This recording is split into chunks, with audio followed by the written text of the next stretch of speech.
ሰላም ጤና ይስጥልኝ የተከበራችሁ የሶሎዳ ሚዲያ ቤተሰቦቻችን፣ በዛሬው ዝግጅታችን ልዩ የፖለቲካ ትንታኔ ይዘንላችሁ መጥተናል። በሰሜን ኢትዮጵያ ከተካሄደው ደም አፋሳሽ ጦርነትና ከተፈረመው የፕሪቶሪያ የሰላም ስምምነት በኋላ በትግራይ ክልል አንጻራዊ ሰላም ሰፍኖ በነበረበት በአሁኑ ወቅት በህወሓት ፖለቲከኞች ያለው የስልጣን ጥማት ምክንያት ክልሉ ወደ አደገኛ ምዕራፍ መሸጋገሩን የሚያሳዩ ክስተቶች እየታዩ ይገኛሉ። የቀድሞው የትግራይ ክልል ጊዜያዊ አስተዳደር ፕሬዝዳንት የነበሩት አቶ ጌታቸው ረዳ ዛሬ ሐምሌ 17 2018 ዓ.ም በትግርኛ ቋንቋ ይፋ ያደረጉት የፖለቲካ ትንታኔ በዶክተር ደብረጽዮን ገብረ ሚካኤል የሚመራው የህወሓት ጽንፈኛ ቡድን ወቅታዊ አካሄድ ክልሉን እንደገና ወደ ስርዓት አልበኝነትና አዲስ የጦርነት ማዕበል ሊከተው የሚችል የስጋት ደወል ደውሏል። አቶ ጌታቸው ረዳ ባቀረቡት ከባድ ወንጀላ የህወሓት አመራሮች ስልጣናቸውን ለማስጠበቅ ሲሉ ከቀድሞ ታሪካዊ ጠላቶቻቸው ከኤርትራው ፕሬዝዳንት ኢሳያስ አፈወርቂ፣ ከሱዳኑ የጦር አበጋዝ አልቡርሃን እንዲሁም በሀገር ውስጥ ከሚንቀሳቀሱት የፋኖና የሸኔ ታጣቂዎች ጋር ህገወጥ የፖለቲካና የወታደራዊ ጥምረት ፈጥረዋል ብለዋል።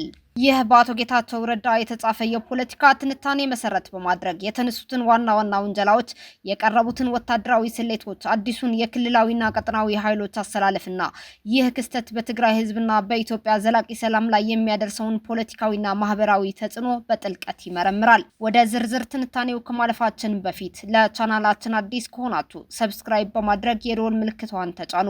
ቪዲዮውንም ላይክ እና ሼር በማድረግ መረጃው ለሌሎች እንዲያደርሱ ያግዙን።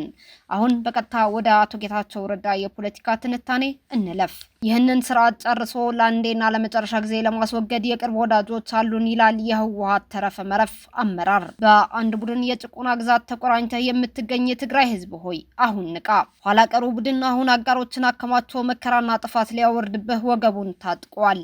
ይህ ቡድን ለዘመናት የተከማቸውን የትግራዋይ አቅም ወደ እንጠርጦስ ጥሎ የትግራይን ህዝብ እጆች በካቴና አስሮ በእውር ትምክህት በፍቀራና በባዶ የፕሮፓጋንዳ ጭጋግ አጥሮ ጦርነትን ወደ ደጁ ጠርቶ ህዝቡን ወደ መከራ እሳት ለመክተት ምንም ሳይሳቀቅ የሚወረወር ክፉ ነው። እስትንፋሱና የሌሎች ሀገራት እስትንፋስ ለመጠበቅ በሺዎች የሚቆጠሩ የዜጎች ህይወት መስዋዕት በማድረግ አጎንብሶ አሽከር የሚሆን የሚታዘዝ ይህ የደብረ ጥፋት ወይም ደብረጽዮን ቡድን ትግራይን የወላድ መካን ለማድረግ እየተጋደለ ይገኛል።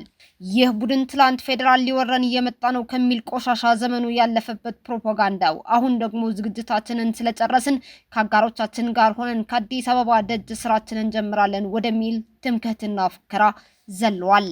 ይመኙታል ግን አያገኙትም እንደሚባለው ተረት ሆነበት እንጂ ይህ ተፈናቃዮችን እንመልሳለን በሚል ሐሰተኛ ሽፋን ለዓመታት ሀገር ሲያደነቅር የነበረ ቡድን በዚህች አንዲት ንግግሩ ብቻ የሌሊትና የቀን ህልሙ 4 ኪሎ መሆኑን ደጋግሞ እያረጋገጠልን ይገኛል።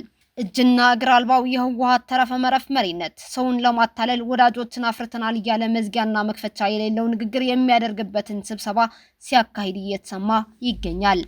አዎ ጦርነቱን ከአካባቢው ማለትም ከኤርትራው ድንበር ለማራቅ ተባብሮት ያለው ብልጡና ፈሪው ሻዕቢያ የድሮ ዘመን ቲ54 እና ቲ55 ታንኮችን ታጥቆ በእግራቸው የሚጎተቱ አረጋውያንን እየነዳ ያለው አጥፊ ነው።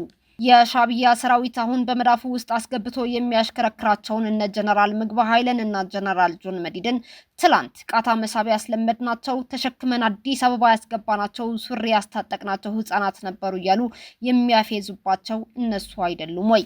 አሁን በትግራዋይ ደም ወንጀላቸውን ሊያጥቡላቸው ትላንት የገደሉት የትግራይ ልጅ ደም በእጃቸው ላይ ሳይደርቅ ደም ጨምሩና አድኑን ለማለት በእውነቱ ምን አይነት መርገምት ወረደባቸው የሚያስብል አይደለም ወይ? መውለዱ ሲቅርብሽ መሽናቱ አይከልክልሽ እንደሚሉት ሳበው ይቅርና ሐሚቲን አሸንፎ ሀገር ላይ ያስተዳድር እስካሁን በአርሚ 70 መስዋዕትነት ስህተቱን አርሞ በስልጣን ላይ በመነቃነቅ ሊቆይ የቻለው አልቡርሃን በእውነት ከሆነ የተረፉትን የህወሓቶቹ አርሚ 70ና የአርሚ 13 ልጆች በቤንሻንጉል እንዲጨፈጨፉ ማጓጓዣ ከማቅረብ ያለፈ በተአምር የሚያተርፈው ጥፋት የለም። የህወሓት መሪነት ከጎጆና ከበረንዳው እየመረጠ ማዲያት ለብሰው ካሳደጓቸው ምስኪን እናቶች ጉያ እየነጠቀ ለጥይት ማገዶ የሚሆኑ የትግራይ ወጣቶችን ለማቅረብ ፋኖና ሸኔን ደግሞ እጃቸውን እንዲጨምሩ በጽሁፍ እንደተስማማ ሲሰብከን ሰንብቷል። ወደ ሞትና ውድለት ጥቁር ገደል እየተንሸራተትክ ከከዳተኞችና ታሪካዊ ጠላቶች ጋር የአራዊት ውል ፈጸምኩ ማለት ከየትኛው የንቀትና የትምክህት ባህር የተቀዳ እንደሆነ አይታወቅም። ደብረጽዮን መጥፎ ቀን በትግራይ ጫንቃ ላይ የጣለችው አንድ መርገምት ነው። በሌላ ጊዜ ብዙ ልል እችላለሁ። አሁን ግን ደብረጽዮን ማን እንደሆነ ልታሳይ የምትችል አንዲት አጋጣሚ አለች። በ2014 ዓ.ም ሰኔ ወር ምዕራብ ትግራይን ለማጥቃት በምናደርገው ውይይት በኮማንድ ፖስት ተሰበሰብን። በወቅቱ የትግራይ ሰራዊት የኦፕሬሽን ኃላፊ የነበረው ጀነራል ኃይለ ሥላሴ ወድንበይተይ ማብራሪያ ሰጥቶ ሲያበቃ በማብራሪያው የጥይት እጥረት እንዳለ ስጋቱን አስቀመጠ። ጥይት ማቅረብ የፖለቲካ አመራሩ በህዝብ ደረጃ የደብረጽዮን ደግሞ በተለይ ኃላፊነት ነበረ። በወቅቱ ፈትለወርቅ ሞንጆሪኖ ተጣድፋ የጀነራል ኃይለ ሥላሴ ወድንበይተይ ወንድነቱን በሚፈታተኑ ቃላት ፈርታችሁ ነው እንዴ በማለት ደነፋች። በበኩሌ ወታደሮቹ ስራቸውን እንደሚሰሩና የቀረችው የፖለቲካ አመራሩ ድርሻ መሆኗን ለማስረዳት ሞከርኩ። ደስ አላላቸውም። እውር ድንቁርናና ግትርነት ከምክንያታዊነት መስመር ካወጣቸው ሰዎች ሁለተኛው ደብረጽዮን ነበርና ጥያቄውን ቀጠለ። ጥያቄው በወቅቱ የሎጂስቲክ ኃላፊ ለነበሩት ለአቶ አለምሰገድ ሀደራ ነበር። ስንት ጥይት አለ? ደብረጽዮን 11 ሚሊዮን ያህል ይሆናል አለ።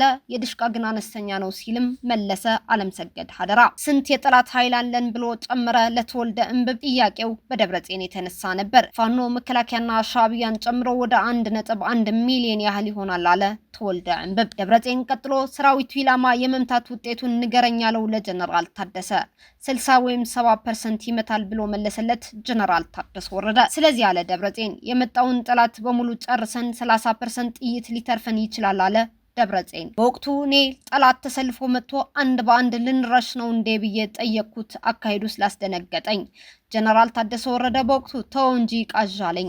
ከስብሰባው በኋላ ሁለቱም ደብረጽዮንና ፈትለ እኔን በሰራዊቱ ፊት በመረበሽ እነሱ ልብ እንዲሰማቸውና እንዲንቁን አበረታታቸዋል ብለው ነቀፉኝ። እንግዲህ እነዚህ ናቸው በሺዎች የሚቆጠሩ ኪሎ ሜትሮች የተዘረጋን ጦርነት አነሳስተው ለማሸነፍ የሚያልሙት። የድሮውን ትቼ ደብረጽዮን ባለፈው ሳምንት ያደረገውን ልንገራችሁ። እርሱ የኢሳያስን የመጨረሻ ትዕዛዝ ለመስማትና ለመለመን ወደ ኤርትራ ሄዶ ነበር።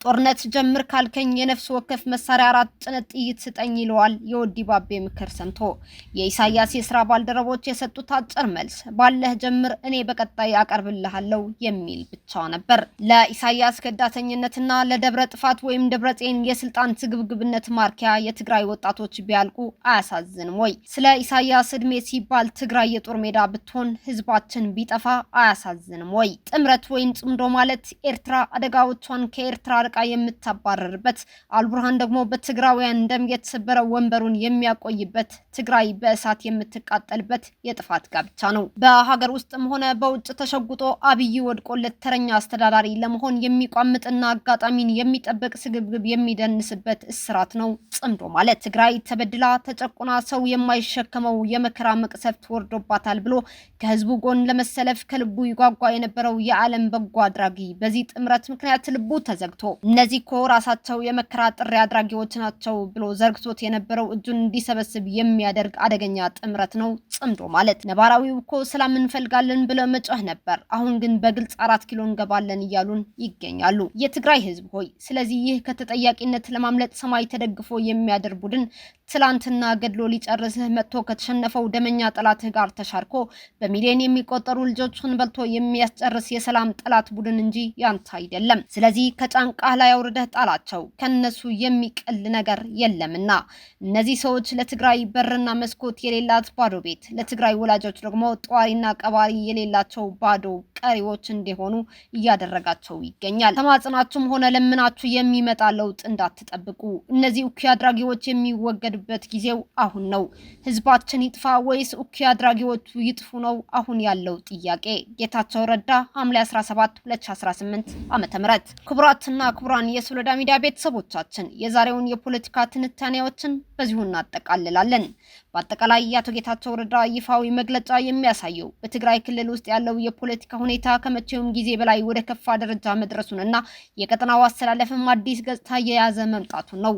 ከፕሪቶሪያው የሰላም ስምምነት በኋላ ሰላምንና መልሶ መቋቋምን ይናፍቅ የነበረው የትግራይ ክልል ህዝብ በጽንፈኛው ህወሓት አመራሮቹ ባለው የስልጣን ጥማት ምክንያት እንደገና ወደ ስርዓት አልበኝነትና አዲስ የጦርነት ማዕበል እንዳይገባ ከፍተኛ ስጋት ደቅኖበታል። የቀረቡት ውንጀላዎችና የኃይል አስተላለፍ ለውጦች በቀጣይ በትግራይ ክልል አንጻራዊ ሰላም፣ በኢትዮጵያ ፖለቲካዊ መረጋጋት እንዲሁም በአጠቃላይ በአፍሪካ ቀንድ ቀጠናዊ ደህንነት ላይ የሚያሳድሩት ተጽዕኖ የጎላ በመሆኑ የሁኔታዎች አካሄድ ጥንቃቄ የተሞላ ትኩረት የሚሻ እንደሆነም ይታወቃል። እስካሁን አብራችሁን ከኛ ጋር ስለነበራችሁ እያመሰገንኩኝ በሌሎች መረጃዎች እስክንመለስ እንደተለመደው የሶሎዳ ሚዲያ ቤተሰብ በመሆን ላይክ፣ ሼር፣ ሰብስክራይብ ማድረጋችሁን አትርሱ። አዳዲስ ትኩስና ወቅታዊ መረጃዎቻችን በቶሎ እንዲደርሷችሁ የደወል ምልክቷን ይጫኑ። ስኬት፣ ድልና ሰላም ለኢትዮጵያውያን። ሶሎዳ ሚዲያ